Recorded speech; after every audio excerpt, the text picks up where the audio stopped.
DND flyway toll free रहेगा। Supreme court के आदेश के बाद नोएडा टोल ब्रिज की शेयर लुढ़की। डीएनडी फ्लाईवे टोल फ्री हो गया है। सुप्रीम कोर्ट ने 20 दिसंबर को इलाहाबाद हाई कोर्ट के फैसले को बरकरार रखा। सुप्रीम कोर्ट के लेटेस्ट फैसले के बाद नोएडा टोल ब्रिज कंपनी के शेयर एनएसई पर 5% से अधिक की गिरावट दर्ज की गई है।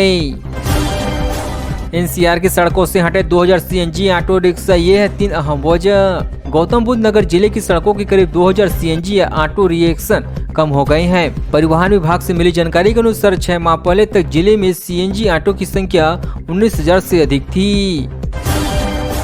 कुरान के अपमान पर फंसे आम आदमी पार्टी विधायक का चुनाव लड़ने से इनकार, टिकट दिए जाने से मुसलमान थे नाराज। दिल्ली की महारैली विधानसभा सीट से आम आदमी पार्टी के विधायक नरेश यादव ने आज अचानक 2025 का दिल्ली विधानसभा चुनाव लड़ने से इनकार कर दिया है। यादव ने खुद ट्वीट कर इसकी जानकारी साझा किया है। टोल फ्री रहेगा डीएनडी फ्लाईवे का सफर, सुप्रीम कोर्ट ने यात्रियों को दी है राहत। दिल्ली नोएडा डायरेक्टर फ्लाईवे पर सफर करने वाले यात्रियों को सुप्रीम कोर्ट से बड़ी राहत मिली है। सुप्रीम कोर्ट ने डीएनडी के लिए टोल खत्म करने के आदेश के खिलाफ नोएडा टोल ब्रिज कंपनी की याचिका खारिज कर दी है।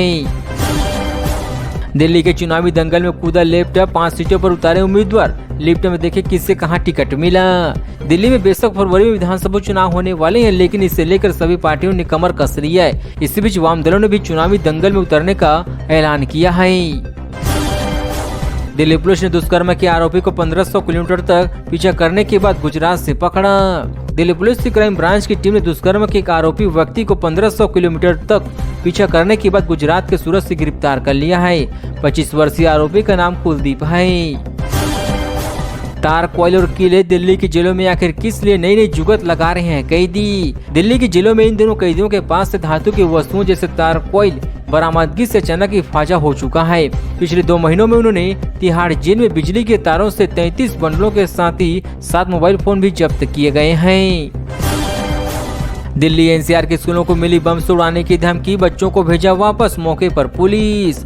दिल्ली और नोएडा में स्कूलों को बम से उड़ाने की धमकी देने का सिलसिला थमने का नाम नहीं ले रहा है। दिल्ली के द्वारका स्थित निजी स्कूलों को शनिवार सुबह बम से उड़ाने की धमकी मिलने से हड़कंप मच गई है। मोबाइल चुराई, यूपीआई पूछकर खाना शराब की ऑर्डर, दिल्ली में अनोखी चोरी की 4 आरोपी हुए अरेस्ट। दिल्ली में चोरी का एक अजब मामला सामने आ गया है। 4 लोगों ने एक आदमी से उसका मोबाइल फोन लूटा, फिर उसे जबरन अपना यूपीआई नंबर बताने को कहा ताकि वे खाना और शराब ऑर्डर कर सके। दिल्ली पुलिस ने इस मामले में 4 आरोपियों को गिरफ्तार किया है। सड़क पर गाड़ी चालक को मारे थप्पड़, YouTube Rajeev Sisodia arrest, Noida police का वायरल वीडियो। सड़क पर एक आदमी को पीटने वाले यूट्यूबर को नोएडा पुलिस ने गिरफ्तार कर लिया है। घटना का वीडियो वायरल होने पर गुरुवार को फेसरी पुलिस थाना क्षेत्र के अधिकारियों ने आरोपी राजीव सिसोदिया को पकड़ लिया है। दिल्ली में सर्दी के सितम के बीच 3 दिन घने कोहरे का येलो अलर्ट। राजधानी दिल्ली में सर्दी का सितम और बढ़ने लगा है और आने वाले दिनों में घना कोहरा भी देखने को मिलेगा।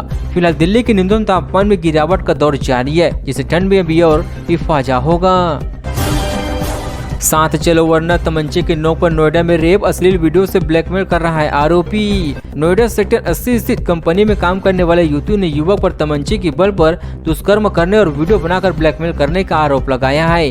पीड़िता ने साइबर अपराध थाने में आरोपी के खिलाफ शिकायत दर्ज किया है। किराएदार की करतूत, गाजियाबाद में पूर्व डीजीपी का मकान कब्जे की कोशिश की, पति पत्नी पर हुआ केस दर्ज। गाजियाबाद में एक किराएदार ने मकान मालिक की सर्जरी होने का फायदा उठाकर मकान कब्जे की कोशिश की है। हालांकि उसकी चालाकी ज्यादा तक नहीं चल सकी और उस पर अब केस दर्ज हो गया है। मकान मालिक कोई मामूली व्यक्ति नहीं बल्कि रिटायर्ड डीजीपी है। 8 सड़कें होगी चौड़ी, 2 चौराहों पर underpass. Old Gurugram metro route के लिए जीएमआरएल की क्या है योजना। ओल्ड गुरुग्राम मेट्रो मार्ग में 2 चौराहों पर अंडरपास का निर्माण किया जाएगा। गुरुग्राम मेट्रो रेल कॉर्पोरेशन ने ट्रैफिक जाम से बचाव के लिए अंडरपास के निर्माण को आवश्यक बताया गया है। बुजुर्ग की मौत बना मौका, 1.85 करोड़ में बेच दिया घर, जालसाजों तक यूं पहुंची दिल्ली पुलिस।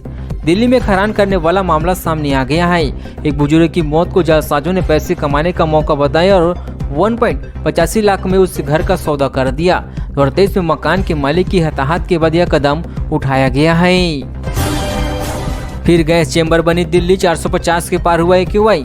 इन दो कारणों से प्रदूषण से फिलहाल नहीं मिलेगी राहत। राजधानी में एक बार फिर से प्रदूषण का स्तर अंतिम गंभीर श्रेणी में पहुंच गया है। गुरुवार शाम 4 बजे वायु गुणवत्ता सूचकांक 451 अंक रहा। इससे पहले नवंबर में AQI सीवियर प्लस श्रेणी में पहुंच गया, जबकि न्यूनतम तापमान में सामान्य से कम है। दिल्ली में बीजेपी ने 500 नामों पर की चर्चा 25 दिसंबर तक जारी रह सकती है उम्मीदवारों की पहली लिस्ट।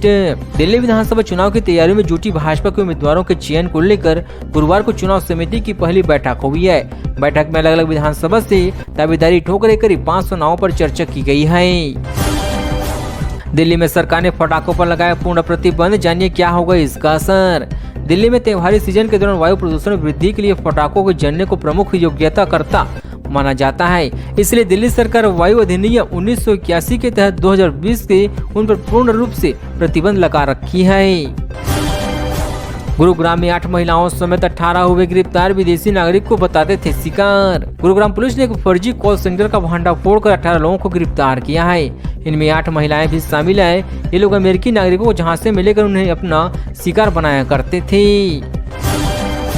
संसद में धक्का मुक्की मामले में राहुल गांधी के खिलाफ FIR दर्ज, जानिए कौन कौन सी धाराएं लगी।